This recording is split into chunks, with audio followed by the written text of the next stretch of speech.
And thank you all for joining us tonight for our first event that's kicking off our Irish Aid funded Summer System Change webinar series. And this is part of our wider global citizenship education project. My name is Emma Jane Geraghty, and I'm head of movement building with Friends of the Earth Ireland. And tonight we're going to be exploring the cost of data centres. Those are the power guzzling monsters that we know that have been exacerbating our fossil fuel reliance and contributing to higher energy costs and bills for households across the country. And we know that online sessions can be really tolling, especially after a really long day. So we're thinking of you. We're going to keep tight to time. But bear with us. We'll try and pack as much exciting content into tonight as best we can for you into this 1 hour slot. I have the absolute pleasure of being able to introduce our three amazing speakers for tonight who have managed to do the impossible. They have found many different ways to captivate and to engage people on what is a complex and challenging and growing concern. They're each going to provide us with their valuable insights based on the findings from a recently published report by Dr. Seán Fearon, who's here with us tonight, which has been commissioned by Friends of the Earth Ireland and also Beyond Fossil Fuels. Dr. Seán Fearon is an ecological economist and a postdoctoral researcher at the Institute of Environmental Science and Technology at the Autonomous University of Barcelona, where his research focuses on post-growth modelling and policy for decent living and well-being within ecological limits. Seán, I'm going to hand over to you. Hello, folks. Can you hear me okay? Yeah. Oh, good. Okay. So share my screen.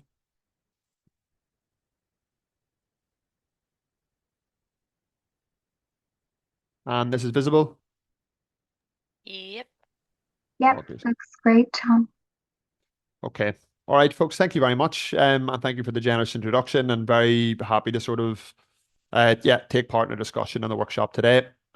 So as I say, we're speaking today about a report that I've written with some fantastic colleagues who are also here today, looking at the impact of data centers and their sort of incredible energy consumption on household electricity bills. And this was published a few weeks ago. So the report structure and also the discussion we'll have today, I'll go through some of the sort of key findings and figures in an executive summary, and then also go through in not too great a detail how we sort of approach the report and some of the interesting interaction effects that we were trying to study and to model. So crucially then, the executive summary, I think it's an obvious thing to say, but I think it's important that we point out we did find a statistically significant and important relationship that data centers are driving up wholesale energy costs, electricity costs in Ireland. So this is the first thing to mention. And the most important means by which this is happening is this interaction effect between the dependency of the Irish electricity system on gas power. Okay, it has a lot of renewables, but when those renewables aren't available, gas is needed to meet a shortfall in demand. And this kind of steady and increasingly rising baseload of data center demand, and we'll get on to that in a little bit.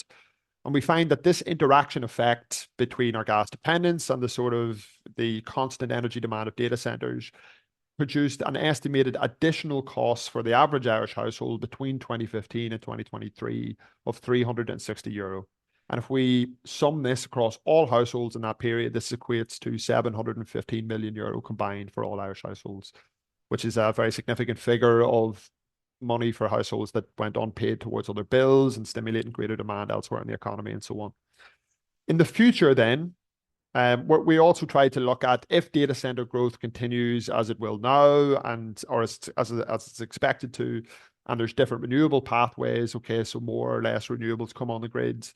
We wanted to look at what would this price effect create by way of additional costs for Irish households. And we have three findings for this. So for a low data center and energy demand scenario, it would be another €295 per household from 2025 to 2034. In the median demand scenario, which is among the more likely, no one thinks that the data center demand will be restricted to the low end, be €461. And in the high demand scenario, €644, which is very significant again. So what are the sort of effects that we're testing to model this cost and see the impact it's having on households? So I briefly mentioned it, that there are many ways by which people are trying to assess the impact on electricity prices created by data centers and their sort of rapacious energy demand. But there's something that was isolated, it was clear in the sort of literature review and the research for this project, was that there is this interaction effect between this isolated Irish electricity market without great interconnection to the rest of the continent, dependence on grid, and now this extraordinary rising share of total energy demand of data centers. And you can see that on your right-hand side here. In 2015, it's 3-4% of data center of total electricity consumption was from data centers. Now this is over 20%. It's predicted to go as high as 30% by 2030, and this is completely unparalleled as a share of total electricity consumption anywhere in the world. In fact, the UN is now saying that Ireland is not, is the exact opposite of how you should do this sort of economic development.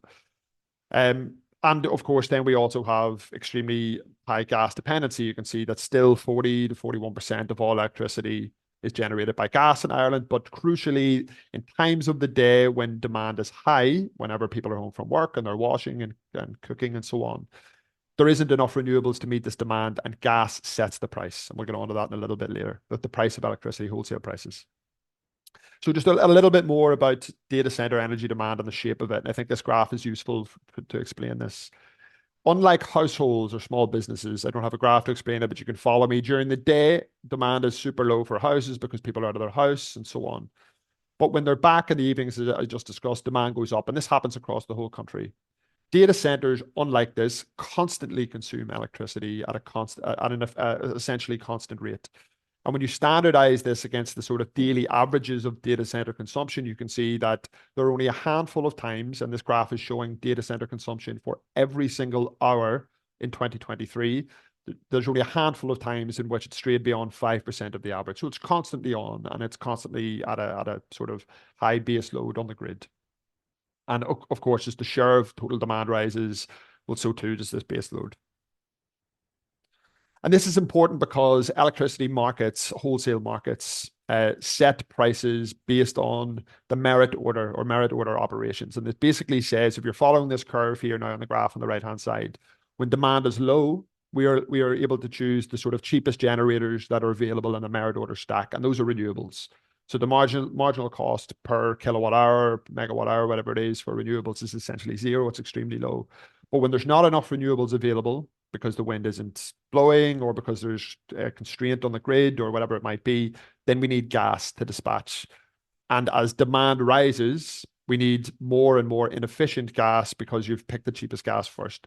But crucially, and this is the central point, at the point in time on this kind of demand curve, the merit order curve, that demand is high and gas sets the price. This sets the price for all electricity consumed through wholesale prices, even when there is still a considerable portion of renewables doing this.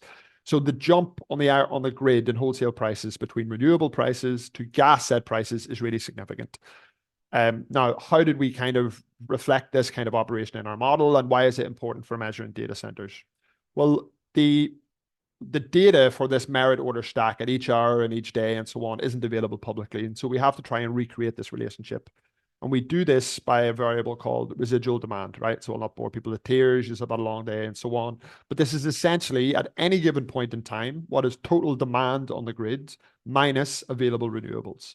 All right, so when residual demand is positive, this means that at that point in time, it's very likely that gas or a sort of expensive fossil-based fuel, in the case of Ireland, it's gas, sets the price, sets the wholesale prices. And when you plot that relationship, as you can see here, you see something on the demand side, if the merit order is the sort of supply of electricity by grid operators. On the demand side, you can see that this very much reflects the sort of the intensity and the non-linear shape of a merit order curve. And when residual demand is really quite high, then prices are also extremely high. All right, so it explodes towards the end of that curve. This is for all years in the sort of study, and we kind of break this down, but this is the essential relationship we're looking at here. And so for our study, we've calculated residual demand, plotted it against price, wholesale price data for every single hour and every single day between 2015 and 2023. And this gives us tens of thousands of data points with which to model for this report. So as I said, we have this residual demand variable with data centers on the grid. All that data exists. But then we calculate, well, what if data centers were off the grid? And it's a second residual demand series. And this is crucial because when you monitor the difference between these 2 points at a given point of time on this residual demand price curve. This is an example here. Of course, the data we use looks a bit different, but this is just here for illustrative purposes. The difference at the given point of time when data centers are off the grid, we can analyze a counterfactual. What would the wholesale price have been at that point in time based on the data that we're looking at if data centers weren't on the grid at that one point in time in that hour, right? And all hours for all days in the years of our study. And when we take an annual average of those differences, what we end up with in modeling speak is a parameter that we can use, which is the euro per megawatt hour of energy consumption. That is the data center price effect. All right. If data centers were off the grid, this is what wholesale prices would have been. And therefore, that margin is the sort of slice of the data center impact on wholesale prices that households have to pay. So then for some results, and this was interesting for us. So this kind of per megawatt hour effect is in this kind of first row here at the top of the table. You can see this average price change. And so looking at 2015, it's about €5 per megawatt hour. Bear in mind, the average Irish household consumes about 4 megawatt hours, all right, per year. And this is a small effect, as you can see, throughout the sort of early years. But the crucial sort of relationship and something that we were pointing out in our report is that towards those later years, in 2021, 22 in particular, and 2023, when gas prices exploded because of all the geopolitical turmoil, the invasion of Ukraine, and so on, the data center price effect also exploded because it's forcing gas setting a price more often than it otherwise would be on the merit order curve, and gas is now super expensive in comparison to renewables or even to what gas was in the past. And in these years, if you're looking at the bottom row here now, the total average impact per household, you can see this was in 2022, €130 for Irish households solely as a result of the data center price effect. And when you sum these up, and we've broken this down by income quintiles, again, to show the sort of regressive nature of a lot of these kind of electricity prices, you can see that the average Irish household is €360 more than it otherwise would have paid if data centers weren't on the grid between 2015 and 2023. So then we want to take this relationship, right? And as I said, look out towards in the future, 2025 to 2034. And we want to look at this in 3 different scenarios, okay? So the first scenario is if this is baseline, we call it our baseline scenario, but this is basically for 3 EirGrid demand projections. So EirGrid estimate in the future, how much energy will data centers consume? All right. And we take those 3 scenarios and we use the model that we've developed looking backwards to estimate what will the data center effect be in the future.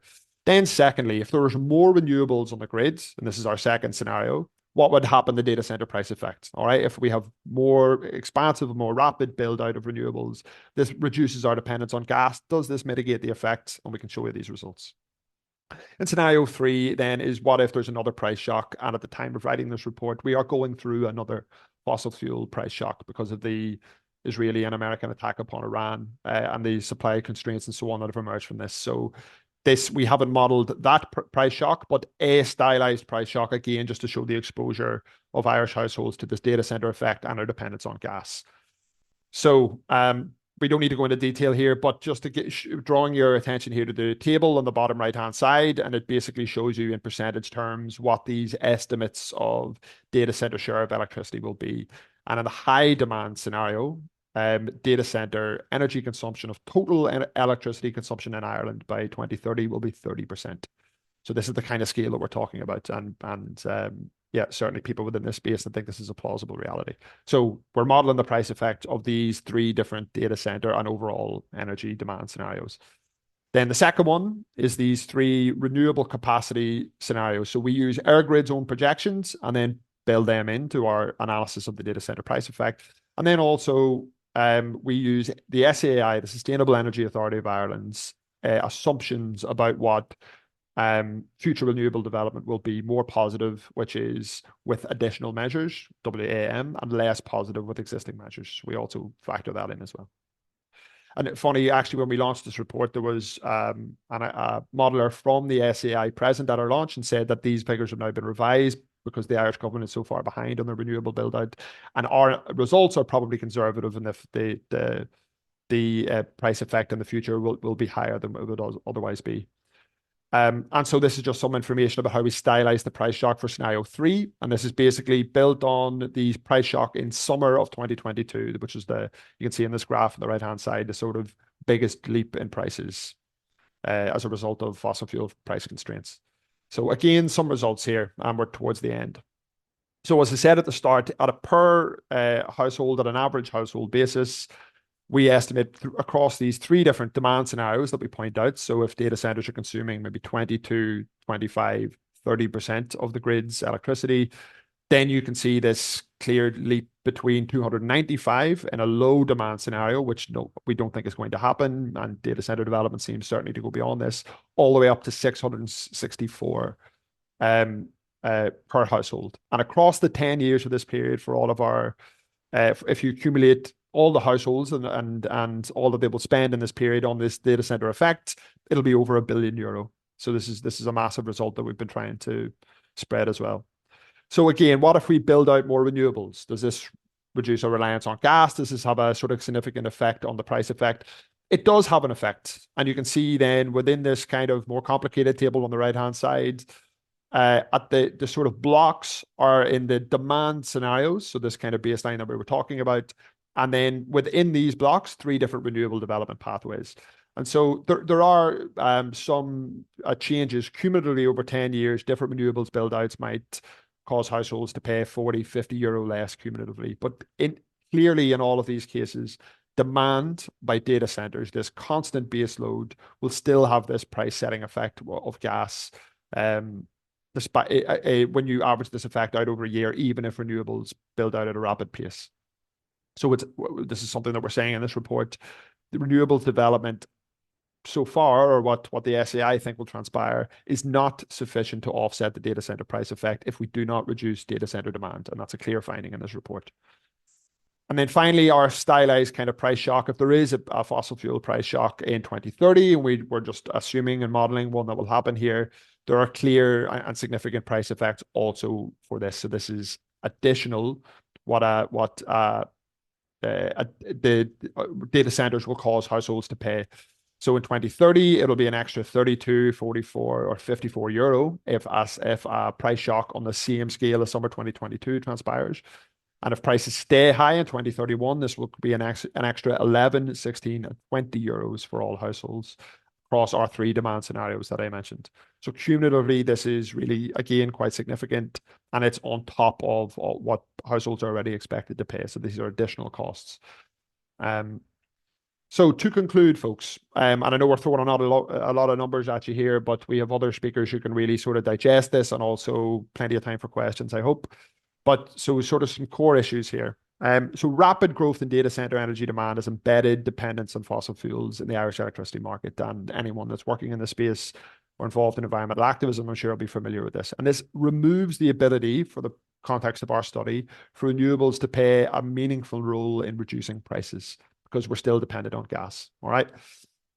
And we can see that the wholesale price effect of data center demand is pushing gas as a price setter more often than would otherwise be the case. And this is what we can see in the past had a cumulative effect of 715 million euro for all households from 2015 to 2023.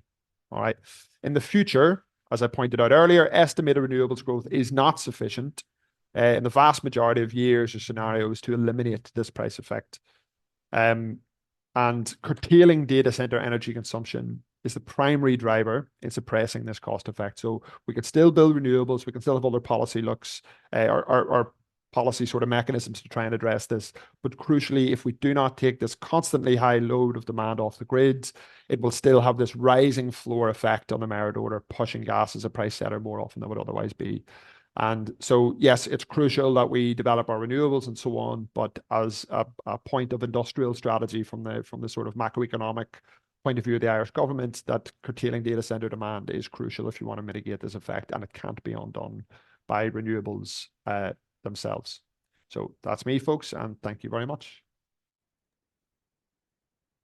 Thank you so much, Sean. That was really rich, and I think we've already started to see some really good questions coming through the Q&A. So please feel free to keep adding in there, folks. I'd like to introduce Dr. Jill McArdle, who works as an international corporate campaigner with Beyond Fossil Fuels, and her work really looks at the role of non-energy corporate actors in achieving a fossil-free, renewables-based power system. And she's authored and commissioned work on how data centers are affecting Europe's energy transition. And prior to working with Beyond Fossil Fuels, Jill spent 4.5 years at Friends of the Earth Europe with one of our dear comrades, where she campaigned for the EU's major supply chain law, the Corporate Sustainability Due Diligence Directive. So lots of expertise and familiarity as well with our federation. So Jill, I'm going to hand over to you. Thanks so much, Emma Jane, for that lovely introduction. Yes, I am previously of the Friends of the Earth family, so it's always nice to do work with the network, and especially this really, really important piece of work that we've done. And yes, I would like to say something quickly about the zooming out, like what's going on in Europe, and how like the research that we looked at in Ireland is also relevant for the rest of Europe, and how what's happening in Europe is like Ireland is often described as an outlier, but actually Europe is heading in the same direction with the plans that are in place for data centers across Europe.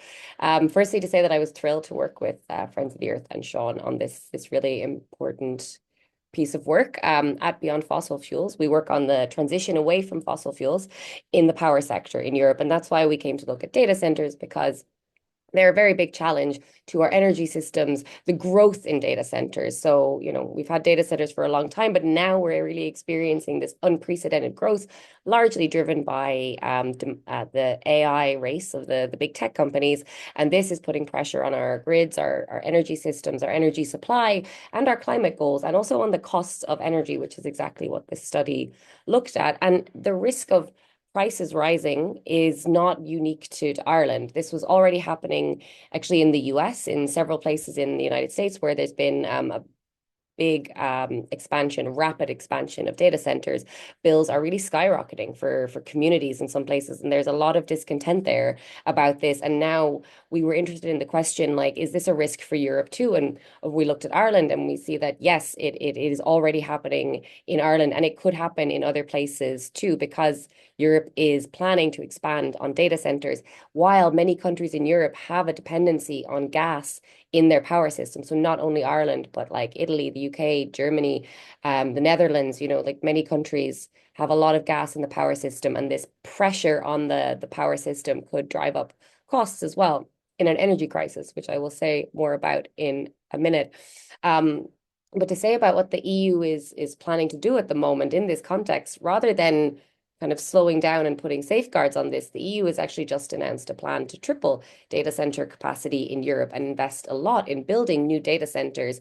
And this plan doesn't have any safeguards in place on how we're going to avoid the increase on energy bills or pressure on our energy supply and our renewable energy. There's plans to fast track data centers, to like speed up the environmental permits for data centers, which also has its own set of problems if you do the environmental impact assessments too quickly. And there's the plan to designate data center acceleration zones around Europe. So that'll be interesting to see, because Ireland is already very much a data center acceleration zone, and we are seeing kind of the very real impacts for people there of this expansion and acceleration without safeguards and without regulation. The EU also wants to put forward a label for sustainable data centers, as well as minimum performance standards. So you might hear about this, but this we expect to be very weak and not nearly enough from what is needed to really stop dirty fossil fuel data centers from getting approved and getting the green light. We don't think it's going to be enough. They've also delayed plans for minimum performance standards, which already weren't going to come until 2030 and now have been delayed even more. And we hear that this is because the industry asked the EU to delay. And we have a problem of corporate influence on the efforts to regulate the data center industry. There was a fairly big story a few weeks ago that Microsoft and a tech lobby had written the text on commercial secrecy that made it into the EU's transparency law on data centers. So data centers don't have to reveal their individual energy consumption and water consumption inside the EU's laws, because of this commercial secrecy clause, which was written by the industry itself. And we're also seeing that the big tech companies are in general using this to not give their data to the EU law. So we cannot see what's happening with energy and water in their data centers. And these new rules, as I mentioned, have no safeguards. So there's no rules around fossil fuel use, really. There's some limited things, but they're not really going to be enough. While gas plants are being built across Europe to power new data centers. This is happening a lot in Ireland, and we're starting to see it in other places as well. And it's only going to get worse without some kind of safeguards. And this means higher emissions and higher electricity costs as well. And we need the data centers to be powered by renewable energy. But what Seán pointed out very well in his research is that if you look at the Irish case, it's not quite enough as when you have so many data centers that they outpace the renewable energy supply. And so you still need gas and fossil fuels as well as the renewables. So the scale of the demand is as important as, and managing that and reducing that where needed is as important as what type of fuel you're actually using to power the individual data centers, although it's very, very important that we ensure that new data centers are built with renewables and not with fossil fuels, and they don't get approval. And this is a problem because in Europe, they're not looking at whether the plans and the policies they're writing today to accelerate data center expansion, if those are actually compatible with our climate and energy goals or with energy affordability. If you take, for example, the EU has targets for electrification. This is very, very important for fighting climate change. So if you take like the steel sector uses a lot of fossil fuels in its heat, in its processes to create steel, and there are options for them to electrify and then run on renewable energy, and this would decarbonize, called the steel sector. But to do that, the steel sector needs access to energy and electricity and to renewable energy, and that has to be affordable for that sector. And the EU is not looking at whether this massive expansion of data centers is going to impact the supply of energy to other users. You know, we've already seen this in Dublin, in the Netherlands as well, in Amsterdam, that, you know, schools and hospitals and housing can't get access to energy when you have really concentrated data center growth. And if you explode that around Europe, you know, you could really impact these bigger goals as well. And I mentioned that, you know, we're in another energy crisis. And this is really kind of underlining the urgency of doing something about this, because like we today are being asked to make sacrifices and to pay higher bills and to reduce our energy consumption. You know, the European Union is telling us to reduce energy consumption. But meanwhile, you know, the data centers use an awful lot of energy, and they are the ones that are driving up our dependency on gas. So we need to stop importing fossil fuels like fossil gas. You know, we need to develop our own energy assets so that we don't rely in a very complicated geopolitical moment on like imports from the Middle East and from Russia. But the data centers will keep us hooked on these fossil fuels. And meanwhile, they're doing this by using a lot of energy, and energy that they often don't need to use. And they could actually adapt their energy use if they were forced to, but they don't want to do this, and they refuse to do this today. And we pay the costs for that. You know, we have polling that really shows that people in Europe don't want data centers to be prioritized for access to energy, especially not in an energy shortage or in an energy crisis. And yet this is the opposite of what Europe is doing, which is really putting the data centers first before other consumers and other energy needs. In fact, you know, anecdotally, in the new data center package of the European Union, they're calling for AI for smart meters for households, so that households can reduce their energy consumption. But meanwhile, the AI is going to require a lot more energy consumption. So in a way, our energy reduction is subsidizing the energy consumption from the AI growth. And it's a strange situation. And I've been asked like several times today, even by journalists, you know, why is the EU doing this when it's so clearly a threat to our energy transition and our other goals? And I think there's been a very successful hype around AI, whether that's for the economy or for the climate, and our decision makers are really buying into this powerful narrative that is sold by the big tech companies of the benefits that AI will bring, and our policymakers are worried that they don't have other options, and they've bought into this. But it's a very misguided hype. It's not the reality. Like the economic benefits of AI have not been demonstrated, especially for countries like ours. The job situation, it's very clear that they don't create any long-term durable jobs in the economy, and that in general, the economic growth from AI is more of an economic bubble, and that bubble could burst at some time, and it's quite precarious. And we're also seeing that the claims that AI is going to benefit the climate, so you don't need to worry about its harms today, is also not true. That actually the claims that it will benefit the climate tend not to be based on anything verifiable. So, and we do hope that with the research that we put out that show that the costs and the trade-offs, that we can really start to break this hype, so that we can have a more a conversation more in the public interest and more democratic about what kind of safeguards we actually need for around tech and AI and data centers, so that our energy bills and our climate are secure for the future. That's me. Thank you so much, Jill.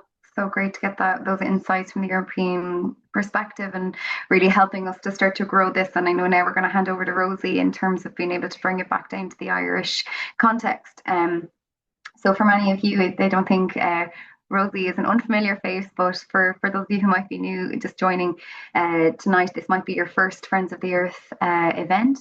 So I certainly, last but certainly not least, my colleague Rosi. She's our very own data centre campaigner, Friends of the Earth Ireland here, and she works as part of our movement building team to support local grassroots groups in their struggle for fairer and faster climate action across Ireland.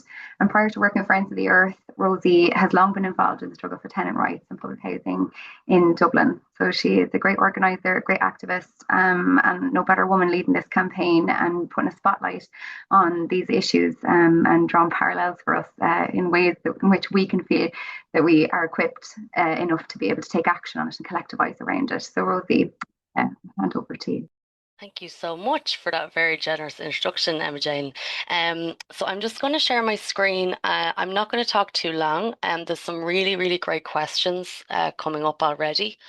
What I'm going to do is I'm just going to add a little bit of national context to what my fellow speakers have already talked about. I think during the course of this, I will actually end up answering some of those questions, but we will have a lot of time for Q&A before we finish. So keep them coming because they're great. So just to place these costs in context, so the same week that we published this report, or a few days after we published this report, the government, the Department of Enterprise and Trade, published its own report that it commissioned from KPMG. And this was to show the benefit of data centres. The report from KPMG was really, really light on the ecological costs, and it was also really light on any costs to households through data centre demand. One thing, though, that it did reveal, and it was something that we had long suspected, is that we hear a lot from the government about how we have to continue a very unregulated rollout of data centres because of jobs. However, KPMG showed in their report they actually only 3,300 direct jobs in data centres in Ireland. And this is an industry that is using 22% of our electricity. So this is a really unsustainable situation. And when we look closer at the costs that Seán modelled, like 1.4 billion is one of the projected costs that we see arising over the next 10 years if data centres continue to grow as they are growing, which is very, very significant and is very, very plausible. And I'll talk more about how plausible that is in a while. But that figure that Seán modelled of 1.4 billion would be 4 times the amount that the government gave in the budget last year to its Warmer Home Scheme. And that Warmer Home Scheme is the government's #1 energy poverty reduction strategy. So we see clearly a kind of an imbalance in the benefits versus the costs of this industry. And what's really important in this report, and Seán briefly mentioned it, but I want to highlight it again, Energy, we don't spend energy equally in Ireland. Households that are on lower incomes spend proportionally more of their income on electricity than others, right? So even though over these years we see that wealthier households would have spent, in money terms, they would have spent more through the data center price effect. When we look at how much money lower income households spent over this period and how that would materially affect people's lives, we see that during those years of price shock from 2021 to 2023, poorer households would have spent about €209, over €209 on electricity prices at that time, additional because of the data center price effect, because the government had not reined in the sector better. And what's really shocking about that is that's a week's income for someone on social welfare. And this was a time during which arrears and disconnection rates would have significantly risen in Ireland. So there is clearly an issue that when the government had a chance to react during those years of price shocks, it didn't. And in fact, energy demand from data centres went up from 14% to 21%. So it's the lack of political action, it's the lack of regulation on this industry that is leading to higher electricity costs in the way we've modelled. And one thing that I want to touch on as well, because obviously in Friends of the Earth, one thing we look very closely at in terms of this campaign, Jill mentioned it, Seán mentioned it as well, but it's the environmental costs. Jill mentioned data centres and gas. Data centres and gas and fossil gas are going hand in hand right now across the world. We see data centres, as Jill mentioned, expanding the lifetime of coal plants, of fossil fuel plants, and Ireland is not different. And in fact, in Ireland, we now have a situation where data centres are building their own on-site gas plants. Microsoft did this in Clondalkin a few years ago. And this is something that is not unique in Ireland, but is becoming very prevalent in Ireland. And it is something that is actually allowed in government policy, even though we do have these climate targets. We recognise there's a climate crisis. The government voted for the climate law in response to this crisis. And data centres are, as such, massive polluters. We see in South Dublin County Council, which is just down the road from where I'm sitting now, when you look at the emissions from that council area, over 30% of the emissions in that local area are just from data centres. And the effect that that has on air quality is not being modelled. It's not well understood. The effect that data centres are having on water is also really significant, and it's something that we have talked about a lot. I mean, we have data centres in Ireland that are using millions of litres of water a day during the hot summer months to cool their servers. And we've often heard over the years this take that Ireland is good for data centres because it's a cooler climate. In actual fact, that doesn't really stack up. Data centres in Ireland are using a huge amount of water from the public system. We're now looking at a situation where water is going to be pumped from the Shannon over to Dublin. That's causing a lot of worry and a lot of concern for communities in the West. And it does need to be asked, and it's something that the UN actually drew attention to, and they mentioned Ireland specifically. There was a really good report done by one of the special rapporteurs who works on water. It was called the Water and Energy Nexus Report. And in it, he singled out the fact that in Ireland, where data centres are particularly intense, there is currently, as the Minister, Darragh O'Brien, has said, there isn't a record of how much water data centres are using. And that kind of it leaves us in a real blind spot in terms of managing water during periods of drought, in terms of managing water as the climate gets drier. The southeast of Ireland is projected to get drier over the coming years through climate change. So this is a real blind spot. And as Jill mentioned, companies are actively lobbying to hide this data. And then when it comes to renewables, I won't go into this too much because I think Jill said it really well, but this phrase that data centres are cannibalising renewables, this came from the Climate Change Advisory Council, which it was in a report that they published a few weeks ago. And we've seen so many reports over the past few years coming from the Sustainable Energy Authority of Ireland, coming from Professor Hannah Daly, coming from the Climate Change Advisory Council, which show, and as Seán mentions throughout the report, data centres are being built much faster than we can bring homegrown renewables on stream. You can power up a massive data centre in a year that could use as much energy as hundreds of thousands of houses. So we have this really energy intensive infrastructure scaling up at a really fast rate, and it is cannibalising, as the CCA said, our renewables, which makes it much harder for us to decarbonise and bring down our emissions, kind of bring other services online in terms of electrification, in terms of clean energy, and that threatens our energy security. It's just completely contrary to what we should be doing. And kind of we said this, and I think someone asked a question: Are data centers not supposed to submit data or kind of say what environmental effects they have? Well, interestingly, there is something that the European Union brought out a few years ago called the EED, the Energy Efficiency Directive. And in that, companies are supposed to disclose basic environmental data around water, emissions, sources of energy. But only 1 in 6 data center operators in Ireland even submitted data to that.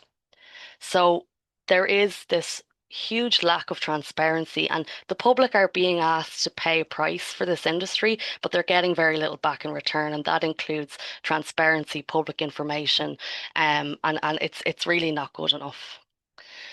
I'm going to wrap up soon because I want to allow lots of time for questions, but just coming back to this idea of the scale of expansion and where we're headed in Ireland. So Ireland is, there's been 3 UN reports in the space of 8 months that have singled out Ireland as a particularly bad case in regards to data centres, right?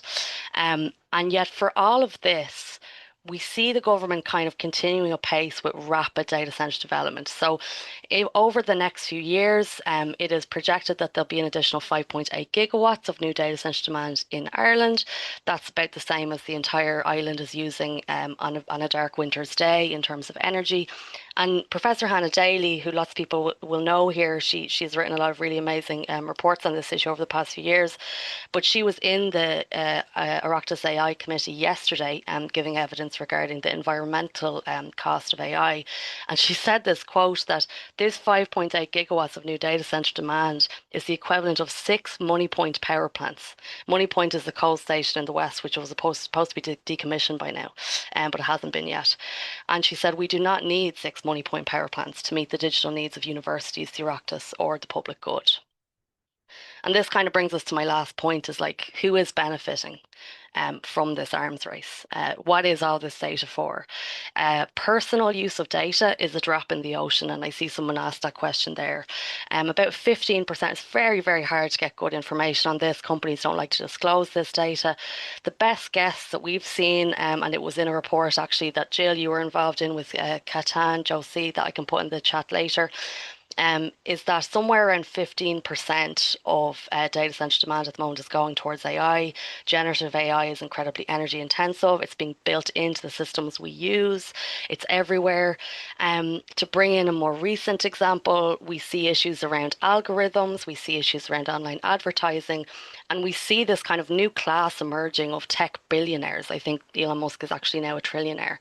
And the message and the things that they are using this technology for is not always particularly positive. And like, as we're speaking now, there are communities in the north, in Belfast, who have been burnt out of their houses because of hate that has been incited through really horrific racist conversations. And one of the main instigators of that was Elon Musk. And so we really need to have, as Jill said, a way more honest conversation about who benefits from this industry, what are the costs of it, what are the ecological harms, and what would a sustainable future actually look like in regards to data centres in Ireland.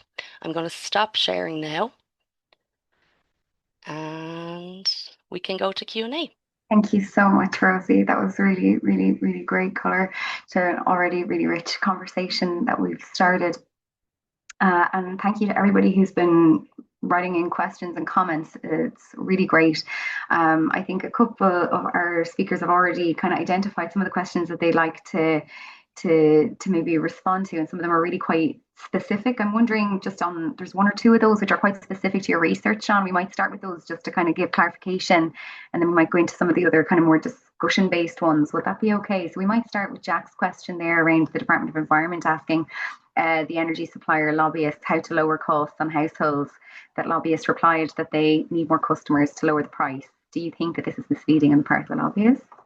Almost certainly. I can't say for sure, but I think I've heard recently also lobbyists for some supplier companies recently on the radio saying well, many of these companies need to recuperate costs that they lost because of the sort of surge in prices, and even the price of doing business, like supplying energy during the Ukraine war, sort of the peak of the price spike during then. So even the quiet part is being said out loud. And then, I mean, secondly, for this, there is a UN report, pardon me, it's from the International Energy Agency, but says still the cost of producing energy in the residential bill is still 3 times higher in Ireland than the wholesale cost, and the wholesale cost basically gets much of its sort of cost component from the cost of producing energy. So it's 3 times higher, which means that in our report, we've assumed 100% pass through of much of these wholesale costs to households. It could be even higher than that. And there's been great political economy work on this as well recently about greedflation, people using inflation crisis to basically hoard more profits in monopoly industries like energy. So that's in response to Jack. And then I'll just quickly say, in response to, is it Dr. Seán Lestrange? Excuse me, that's an Armand man trying to say a French name by the looks of things. Yes, I think your calculations are more or less spot on.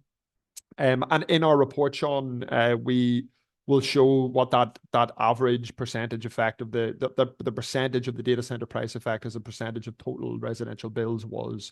So yes, in the early years, and I was pointing this out here, that's actually quite small. It's 1-2% of the bill and so on. Towards the later end of the year, when you really see this price spike and also a spike in data center demand, it's about 8-9%, and that's not insignificant. That's I think truly significant for people trying to make ends meet and so on, or going into arrears for energy bills. And also, if these effects continue to compound in the future, like continually sort of spiking energy prices and data center demand that rises to 30% on the grid, that 8% could be the norm. And we just don't know what that is yet, because obviously we don't know what household consumption will be or total residential bills will be in the future to calculate that percentage. But yeah, we're confident that it'll still be high. Thank you for that, Sean. I think that's really important for us to consider the trajectory of and the potential implications for what this kind of a trend means, in terms of people's bills who, like you say, are already, I think it's more than 35% now. People are in arrears on their bills. So this is no small thing for people, ordinary people in Ireland. One of the questions that really stood out to me there in terms of going forward was just Pat's question, like, is our investment in renewables to facilitate data centers? And I think that's a really interesting question in terms of what are we producing renewable energy for, to what end? And I think it also implies a bit about that supply and demand kind of question, which I think, in terms of our wider system. So I don't know who might like to maybe come in on that. Jill? Yes, happy to. I think it's a great question, because this is precisely what Rosi was talking about and what I was talking about with the what happens if all of our new renewable energy that we develop goes to new data centers. Firstly, just in terms of the energy transition metrics, you don't actually replace any fossil fuels in the economy, because new renewable energy has just gone to meet new energy demand. So you haven't actually changed anything else in the rest of the economy. But I think also on a community level, and also like thinking about actually the support we need to do the energy transition, because renewable energy and batteries, actually this goes to another question, which is on like, are we, doing enough on batteries? We need to invest more in renewable energy assets, including the battery technology, which is essential to get us to 24/7 renewable energy. We need to be able to store the wind and the sun so that we get to like 100% renewables, and that requires these investments. And if that new infrastructure is going to entirely power gigantic new data centers, like this also creates community backlash. We've already seen this in Portugal, where there's a huge data center being built and a big solar plant, and the entirety of the solar output is meant to power the data center. And the communities are now mobilizing, and they're coming into coalition to say no to the solar plant, because they say this is not for us, this is for a data center. Similarly, in Scotland, there's pushback against batteries, big battery investments in Scotland, because they're saying, well, who is this energy for actually? Because we're being asked to take the costs, the environmental, biodiversity, nature costs of the build out of the batteries, and is it even serving like our local needs? So I think data centers are really like a inflection point here, and they really put pressure on the energy transition and the need to say that we can't infinitely increase our our infrastructure. You know, we have to have some limits. Thanks, Jill. Rosie? Yeah, and I just exactly what Jill said. I wanted to add to that point, because I think we've seen the same in Ireland, in terms of wind farms, and we very strongly feel in Friends of the Earth that renewables should be benefiting communities and other sectors of society and other services and other businesses. And it is a risk, that people will see wind farms go up and think they just go to data centers. So the government really has to step up here and say, no, actually, the best way that we can give energy security, climate justice, that we can bring down emissions, bring down air pollutions is yes, building out renewables. But if we just keep adding this colossal demand, I think that Amazon are wanting to build a data center in Longford, Offaly, a region, and they're saying it could be as big as 500 megawatts. Like that's enormous, you know, and they're being allowed and facilitated by policy to say, oh, we'll build this massive data center, but we'll build wind and solar next to it as well. There won't be enough wind and solar to power a data center that big, 24/7 by renewables, first off. So it will still be gas, but also the amount of renewables you would need to power that is so gratuitous and huge, and it's so unfair because really the renewables should be going to us and to existing services, people, communities, and we can't do that. And again, Seán has shown this, so many agencies have shown this. So it's really up to the government to actually listen and actually kind of take action to do that, because it is a political decision. It's not inevitable. There is political ability and regulator ability to change that and build out a fair energy transition. Absolutely. And I think that really leads in or segues nicely into Sakita's question around, is there any pressure on data centers to reduce their demand for storage and presumably energy demand? So, example, removing junk and duplicate stored stuff, would this have any significant effect? And I think that question really goes to like energy for what, and that piece that, you were just kind of looking at in terms of who is it that we think should benefit from all of this renewable energy. And if we are increasing demand, what should that be for? Should it be for corporate interest and to further algorithms to push us to overconsume, to increase their profit margins? Is it to, produce misogynistic content on AI? What should that be for? So I don't know if anyone wants to come in on any of that in terms of that demand and the kind of the use of energy for what. Yeah. Does anyone else? I know I answered the last one as well, so I don't want to. I'll go. Maybe Seán can go as well as me. So I wanted to answer this because it goes to what I was saying earlier about the opportunities for data centers to actually reduce their internal workloads at certain times to reduce pressure on the grid and on our energy systems. And they do actually have the capacity to do this. And data centers know very well that some of their workloads don't need to run at certain times, that they can shift them and that they can reduce energy demand. But they are very unwilling. They love to talk about this. They love to say, we can be flexible, is what they call it. So we could be a great asset to the energy system. So if you have more data centers, we'll be super flexible with our energy and then we'll support the system. But they never actually demonstrate any flexibility, and they actually do the opposite. They just want to be like a very vampiric drain on the energy system 24 hours a day, 100% of the time.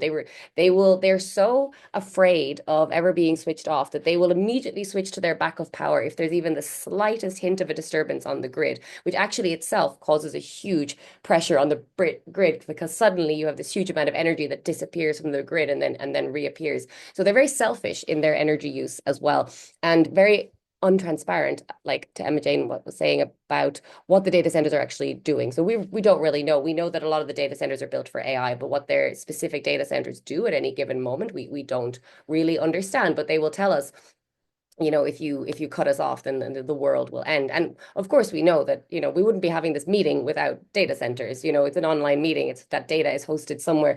There are plenty of uses, but it's the new demand that really hasn't justified its existence. And this goes back a bit to the AI hype, and the need to kind of dismantle some of that hype so we can have a more rational conversation. And also we can put more sensible requirements on data centers, like, as I said, that they should reduce their own demand during peak hours, because then we wouldn't actually pay as much, because gas maybe wouldn't set the price of energy because the data center could reduce its demand. But they don't want to do that today, but they could be forced to. Seán, did you want to come in on that as well? Yeah, just very quickly, and it's a more general comment, I think, in response to this question, but also a number of the questions that we've had here. Obviously people with social consciousness and so on trying to be like, how do I help? Do I need to be using less data? I think there's a fear here also that's being propagated by tech capital, right? The oligarchs that Rosie was talking about, that have a massive economic footprint in Ireland, and upon which the Irish economic model is almost wholly dependent for growth, okay, for economic growth. Is that we start then to do the thing that was already achieved with fossil fuel companies 10, 20 years ago, to personalize the response to this. Should I be deleting all my family photos and so on to use less data? And it's not about the structural direction of the tech industry towards AI, which is completely and utterly useless in many of its expressions, right? If you do use a Google search now, it's an AI generated response to something that would have taken you 10 seconds to read on your own. And so we're moving away from this discussion about structure, about power, about huge corporations that are capitalized beyond the GDP of many countries in the world. They're massive power, and they are sort of controlling the direction of this technology, and that's where we need to keep our kind of focus on. Of course, yes, if you want to reduce your carbon footprint, for example, eat less beef and don't fly often, that's great. But the same corollary of this is, don't take your eyes off the oil monopolies that have their pipelines defended by armies through the world and are billions and tens of billions in profits every year. This is the structure that we need to keep our eye on. And yeah, that's certainly that my colleagues here have a great knowledge about. Thank you, Seán. And I think that really speaks to answer as well that further question that Suzanne had about, the individual piece, that question about whether I'm affecting this enormous cost or not, and really, what's being hidden and who's being blamed. And I think that that's something that across the board, the system is there to point out, and distract us from the root causes at all corners. I'm conscious of time. We have 2 minutes, 2 minutes left, and there's quite a number of questions. I think what we might be able to do is commit to maybe for some of them are quite specific, that we might be able to follow up with a written response afterwards and share that with people, which I think would be really nice to do. I think maybe there's one or two there that I think are worth us trying to maybe just touch on for a moment. One is just from Vanessa about what is the significance of the private wires bill, because I think that that's something in terms of what we should be looking at in terms of next steps. And then there's a couple of questions there around, can we people looking really for what can we do, so like, can we protest around data centers at some point? It's not just affecting our pockets, it's destroying our biodiversity.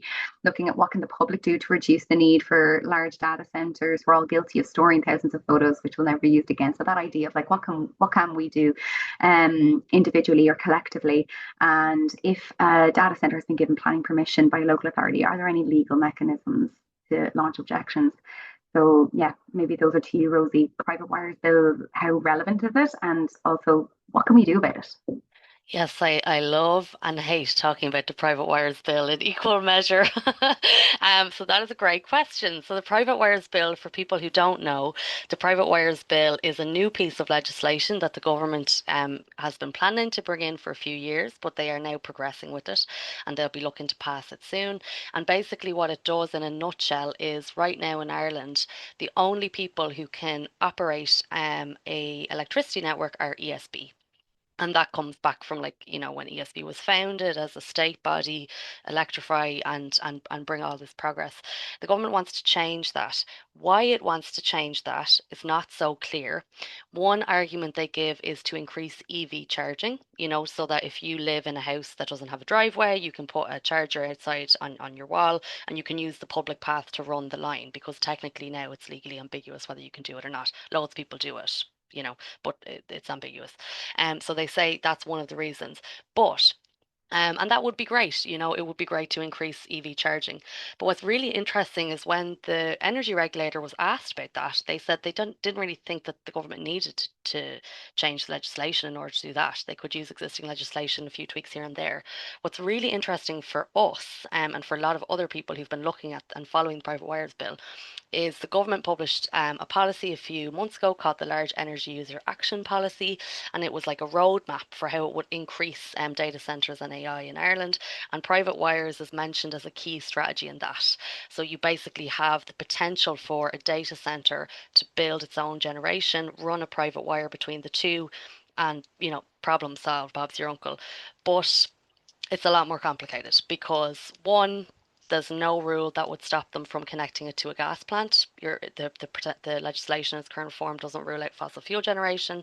It says nothing about water. It says nothing about other environmental impacts. The department admitted they didn't even test the bill against climate law or the carbon budgets. The other thing that's really concerning about it from me is ESB, they say that it will free up the network, but actually, ESB would still have to be available to provide a backup connection. So you could have a massive data center, and ESB would still have to reserve capacity on the network for a backup connection. But, and sorry, I'm getting really into the weeds of this, that private operator wouldn't have to pay the same network charges as everyone else. So ESB would have to be available to provide this backup connection, but they wouldn't receive the full cost of maintaining it. So it's a very, very, we have a lot of concerns about it. It seems very unfair. It's very unclear in whose interest it's being developed.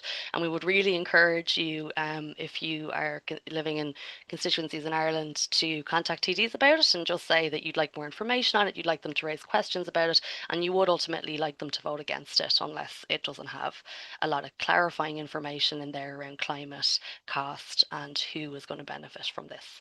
And we have more information on that on our website as well. The final question to answer, and I know we're running over time, so be really quick, but in terms of protesting and challenging data centres, like big hyperscale development in Ireland is now what we need right now. We're campaigning in Friends of the Earth for a moratorium on data centres. We have a petition on that on our website. We have organised protests in the past. We've also organised walking tours as ways of local communities getting together. We have organised local communities as well who have wanted to submit motions to their local councils so that councils can say, yes, we also recognise the harm this industry is doing. We are also working on a community toolkit, which will be a resource for communities if there is a big data center coming into the area, what you are doing about it. And we will, if there is a big data center coming into your area and you're worried about it, I'm going to put my email in the chat. You can get in touch with me, and I will follow up with you. And yes, we do hope to organise more protests in the future if we don't have one planned imminently, but we are kind of very much working at the moment on supporting different communities with information and access to information and things like that. Because it is technical, and a lot of this information is made technical on purpose, right? So we want to cut through that because it is a very damaging industry. So I'll put my email in the chat, and we'll also send resources as a follow-on to everyone who registered tonight. Thank you so much, Rosie. That's wonderful. And I think we'll have a couple of different things that we can send on to people in terms of next steps, and we will commit to maybe answering in written format as well some of those other questions, some of which were quite specific and maybe didn't lend themselves to kind of the wider discussion here. But I wanted to give a last word to everyone, to both Seán and Jill as well. And while doing so, I'm going to launch a second poll, if you permit me to, just in terms of gathering how people found the session, in terms of moving your knowledge and how useful you found it, and what, if anything, you might commit to doing as a result of it. So I'll launch that there. If people could type in while we're hearing a last word from both Seán and Jill. Maybe I'll start with yourself, Seán. Thank you, Emma. Yeah, I mean, much has obviously already been covered, but I would come back to this point that in my day job, I was pointed out that I'm working on sort of post-growth economics and trying to see how we, as a society and economy, maximize equality and our well-being and so on within ecological limits. The exact opposite way to do this as a sort of mode of economic development is to give 22 and soon to rise to 30% of total power consumption to an industry with 3,000 direct jobs, which is 1,500 times more power intensive than someone who works in the healthcare service, or 800 times more power intensive than someone who works in a school. And we need maximized social value from our sort of mode of economic development in the year of climate crisis. And what we have now on the basis of the sort of government trajectory and a laughable KPMG report is exactly the opposite. And I think we also need to keep this in mind in the sort of in the macro sense. So thank you. Thanks, Seán. Jill. Thanks. Yeah, I think echoing what Seán said earlier about the power structures that you have to keep in mind. When I zoom out, it's really, we get very lost in the weeds on this, like, well, what is the data? Like, what are the training, the AI models? But this is the richest sector in the world, that big tech companies who are at the heart of this, even though you might see a different name on the data center, but these big tech companies are behind this acceleration and this growth. And they are the only ones who stand to profit from this, even if they do profit from this. Like, the rest of us will not benefit from this, and yet we are being asked to sacrifice like all of our resources to this race between like the richest companies on the world who we should not be subsidizing.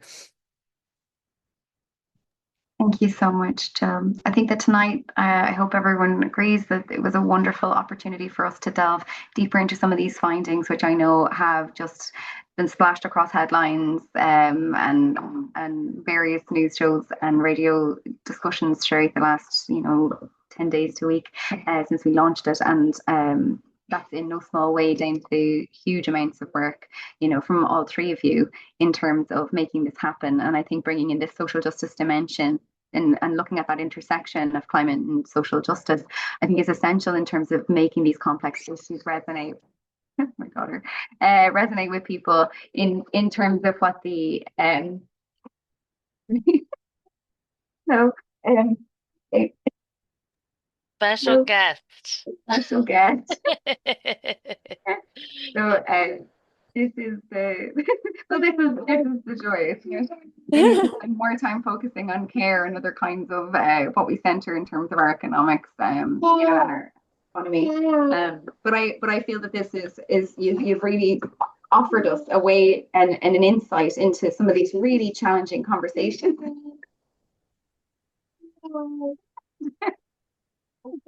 Future generation of data center campaigners. Yeah, no, this is it. I thank you very much for your time tonight, and thank you to everybody for joining in. We will be circulating the recording, and we will have a plethora of resources and follow-up actions and opportunities for you to dive further into this. This will not be the last year on data centers from us. And yes, as Rosie said, please do reach out to us. There are local groups in your area. And if there isn't, please feel the opportunity to be able to consider starting one. But we'll be in touch, and thank you again to everybody, and we'll chat to you soon. Thanks so much. Thank you all. See you, folks. Bye bye.